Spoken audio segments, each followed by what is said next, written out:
دما کو تفلی گریلاین پککی بو جوانک بو پشتی 30 سالی ادی جزندان ترکیه دردکوه رهو پورویجی سپی بویه کردکی جروج آوای کردستان پشتی 30 سالی جزندان ترکیه سربست هاتا بردانو وگری باجار خواه حسکه او سربست مل رشیده کره مل رشیده یک جه دامزرینرین پارتیا کمونیست بو لدورا جزیره روج آوای کردستانی سربست مل رشید د سالن حشتیان دا جبو کار چوبو سعودیه لور تفلی پککی بو پشتره او شاندبونا قندیله بو گریلا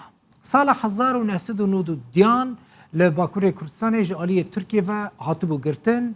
و به 30 سالان زندان هاتبو محکوم کرن 30 سالان زندان داما بو بری چند روزان ج زندان هاتبو بردان و جبو گره سپی کدبن کنترولا گروپین چکدار و ترکیه دایا هاتبو شاندن سربست ج گره سپی به قاچاقی به پریان دما قاچاقجیان دبینه پریان دوان و سینور به قاچاقی در باستکه و خادگینه حسکی